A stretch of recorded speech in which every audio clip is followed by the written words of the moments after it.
As for Ron, I'm a little bit disappointed, I'll be honest. I've never said anything bad about him. I didn't know much about him. I was a fan of his. I heard that Florida was a great state. I know he did well under COVID. I knew nothing about the guy. But it turns out when he was pressured, he instantly caved to the pressure. And we have to have a long conversation about why the liberals and why Soros and why these wrap-up smears, why they use the media to do what they do. Because what they try and do is isolate somebody. So they're afraid to be, so people are afraid to represent them or stand by them or stick up for due process. I don't know why Ron's answer wasn't, he has an American passport. The judicial system in Romania, which I know absolutely nothing about, decided to let him fly. And he's flown to his home country. We're gonna get our attorney general to try and find some laws he's broken and wreck this man who's done nothing inside of the United States ever. Isn't the whole point of democracy innocent until proven guilty? I've yet to even have a trial, let alone a conviction. I've never even been tried. After 3 years, I've never been to trial. All those times I'm walking in and out of court, I've never had a trial. And communism, as we've understood it and tried very hard to fight against for so long, the basic premise is that you find the man and then find the crime. Is that not exactly what Ron DeSantis just promised to all of his constituents? It's not, we've seen a crime, let's find the perpetrator. It's, we found a man, let's see if we can find a crime to pin on this man. However, I actually truly see this, and Ron, this is not an insult. That was a competency test you failed. You failed a competency test as a leader. Trump didn't. They asked Trump questions, and he answered like a gangster. He answered like a man should answer. I don't know, because he doesn't know. He doesn't know the details of the Romanian system. He's not read my indictment. He's never spoken to me. He doesn't know. That's a correct professional answer. You That's guys what have I never would say. spoken. I've never spoken to Donald Trump. Andrew Tate is back and making waves like never before. Fresh off his arrival in the USA, the self-proclaimed top G has already managed to grab headlines. And this time, he's got the governor of Florida, Ron DeSantis, in his crosshairs. Tate didn't hold back, calling DeSantis incompetent and accusing him of being a puppet for powerful forces trying to tarnish his reputation. But what exactly did Tate say? And why is this clash turning into one of the most talked about moments in recent weeks? Let's dive deep into the drama and unpack the fiery statements from the man who never shies away from a fight. Talk about the weakness in the conservative circle. We wonder why we've been getting our ass kicked by people who don't know what gender they are for years. Because all they have to do is point and lie. Put it in the news enough times and they will take out our strongest soldiers. I was one of the strongest soldiers advocating for conservatism and helping men, especially young men, find their masculinity once again. So they just attacked me, and now who's against me? Despite Andrew Tate's grand return to the US, it hasn't been all smooth sailing. In fact, the moment he touched down, he was met with fierce opposition. Authorities were quick to label him as an alleged offender, making it clear that he's not exactly welcome on American soil. No, Florida is not a place where you're welcome with that type of conduct in the air. And I don't know how it came to this. We were not involved. We were not notified. At first, Andrew Tate stayed uncharacteristically quiet. For a day or two, it seemed like he was taking his time to settle in, maybe strategizing his next move. But now, the top G is back in full force, doing what he does best, stirring the pot and speaking his mind, top G form. Tate revealed he initially respected Ron DeSantis, crediting him for helping make Florida a great state. However, he claims DeSantis succumbed to pressure from higher powers, bending to their will to smear Tate's name. I'm a little bit disappointed, I'll be honest. I've never said anything bad about him. I didn't know much about him. I was a fan of his. I heard that Florida was a great state. I know he did well under COVID. I knew nothing about the guy. But it turns out when he was pressured, he instantly caved to the pressure. And we have to have a long conversation about why the liberals and why Soros and why these wrap-up smears, why they use the media to do what they do. Because what they try and do is isolate somebody. So they're afraid to be, so people are afraid to represent them or stand by them or stick up for due process. Tate didn't stop there. He fired back with a sharp argument, questioning why Ron DeSantis didn't clarify to the media that Andrew Tate is, in fact, an American citizen with an American passport. He pointed out that Romanian law enforcement allowed him to fly freely, and he's broken no laws in the US, his home country. Instead, Tate claims DeSantis took a different route, vowing to ask the Attorney General to find something against him and promising to get him for it. Tate's message is clear. He sees this as a targeted attack, not a pursuit of justice. I don't know why Ron's answer wasn't, he has an American passport. The judicial system in Romania, which I know absolutely nothing about, decided to let him fly, and he's flown to his home country. As far as we're concerned, he's broken no laws. Instead, what he did was say, we're going to get our attorney general to try and find some laws he's broken and wreck this man who's done nothing inside of the United States ever. Tate took his argument even further, questioning the very foundation of American democracy. He emphasized that the core principle of any democracy is to consider a person innocent until proven guilty. Yet he claims he's being treated as guilty without a trial or conviction. Tate pointed out that in Romania, despite the legal process, he never went through an actual trial. It was just a cycle of court appearances without any formal proceedings, and now, like communists, they are trying to dig something against after getting him pinned down. Isn't the whole point of democracy innocent until proven guilty? I've yet to even have a trial, let alone a conviction. I've never even been tried. After 3 years, I've never been to trial. All those times I'm walking in and out of court, I've never had a trial. And communism, as we've understood it and tried very hard to fight against for so long, the basic premise is that you find the man and then find the crime.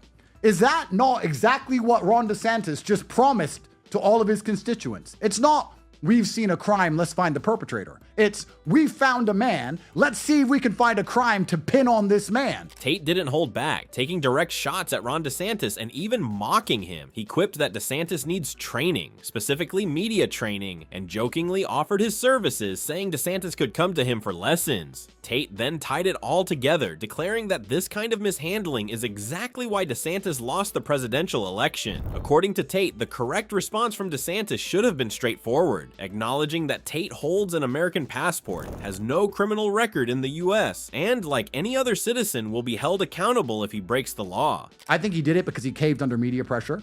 And if he wants some media training, he can hit me up. There's no problem. If he wants training, wrong. There's a reason you lost the presidential election. There's a reason you got wrecked. If you want some training, come to me and I'll tell you. Your correct answer was, we have no information of crimes he's committed inside of the United States. He has an American passport. We were not aware of his arrival, but it's not really our concern. He's an American citizen returning to his home country. If he breaks the law within Florida, he will be held accountable as well as any other person would be. And until that point, that's it.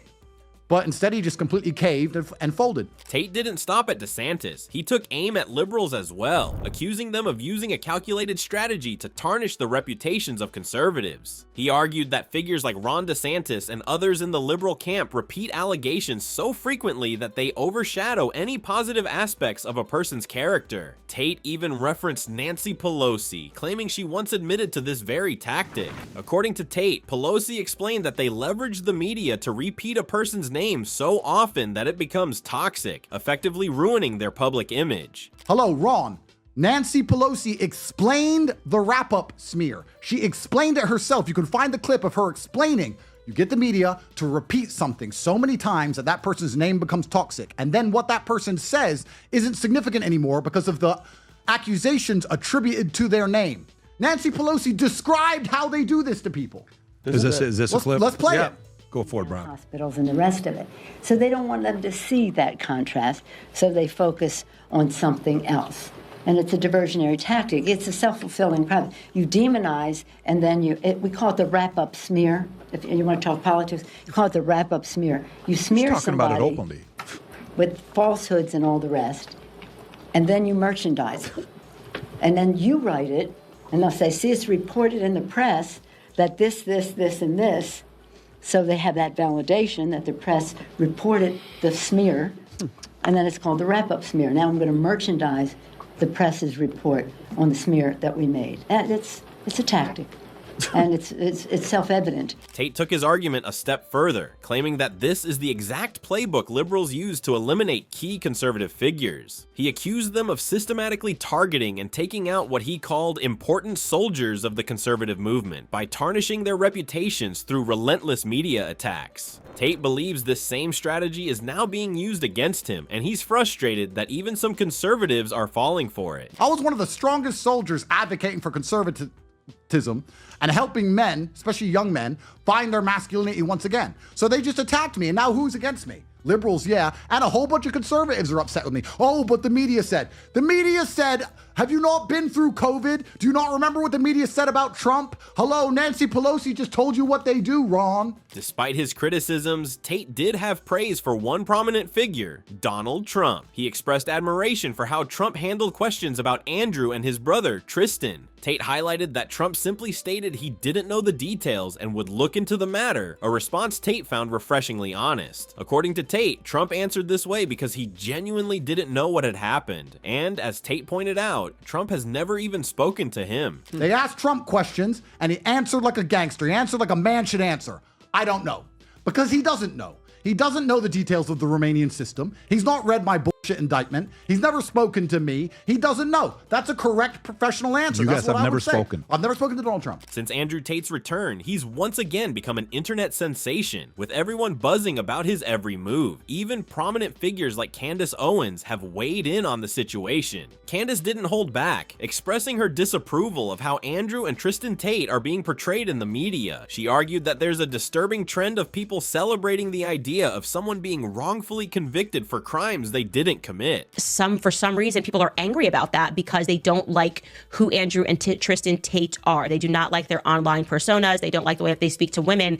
And so they're happy to have these men be wrongfully convicted for something that they didn't do. I cannot understand this logic. I cannot understand why you think you need to like someone or agree with their lifestyles in order to say that no person should spend a single second in prison for something that they didn't do. Candace also took aim at Governor Ron DeSantis, criticizing his statement about looking into something against the Tate brothers. She called it out as completely wrong, emphasizing that both Andrew and Tristan are American citizens who deserve fairness and due process. Could you imagine? We're going to take a look, and he absolutely will not be welcomed here as an American citizen if enough people are outraged by it. No, the right thing to say is they have not, to my knowledge, been convicted of any crimes. They are American citizens. If you're not asking me about their character or what I believe about pornography, which we can wax poetic about all day, then yes, they belong here. That's what it means to be a citizen of somewhere. It means that you get to come home. If you're not convicted in a foreign country of something, you get to come home whenever you want. On the other hand, Ben Shapiro took a very different stance, openly criticizing those who are supporting Andrew Tate's return to the U.S. Shapiro argued that backing Tate means supporting someone who stands against core values. He made a clear distinction between defending freedom of speech and outright cheering for what he called bad people, placing Tate firmly in the latter category. For Shapiro, this isn't just about Tate's legal battles. It's about the message being sent when controversial figures are celebrated. Saying there is not actually true about Andrew Tate. He is not of the same ilk as President Trump. Find me the person and I'll find you the crime. That is true of President Trump. That is not particularly true of Andrew Tate. I think that the way that some people are defending Andrew Tate today is a conflation of a couple of different ideas. So I think there's a big difference between having people on, have whoever you want on. That's totally fine. Free speech and all the rest. That's totally fine. And cheering on bad people who don't actually care about your principles. Andrew Tate's return to the U.S. has sparked a firestorm of controversy, with his clashes against Ron DeSantis and the broader political establishment becoming a major talking point. He sees himself as a victim of a coordinated effort to discredit him, accusing both liberals and certain conservatives of using media narratives to tarnish his reputation. DeSantis in particular has been in Tate's crosshairs with accusations of political maneuvering and a failure to stand up for American principles like due process. Meanwhile, voices like Candace Owens have defended Tate, arguing that the media's treatment of him is unfair, while Ben Shapiro has taken the opposite stance, warning against celebrating figures with controversial pasts. As the debate rages on, Tate continues to leverage his online influence, drawing attention to what he believes is a targeted smear campaign. Ultimately, this saga reflects the broader divide in politics and media today, where public figures can either be elevated or torn down based on perception rather than facts. Whether Tate can overcome this latest controversy, or if his critics will succeed in sidelining him, remains to be seen. One thing is certain, he's not backing down anytime soon. What do you think about Tate's accusations against Ron DeSantis? Do you believe his claims about a targeted smear campaign, or do you see it differently? Share your thoughts in the comments below, and don't forget to like, subscribe, and stay tuned for more content coming your way.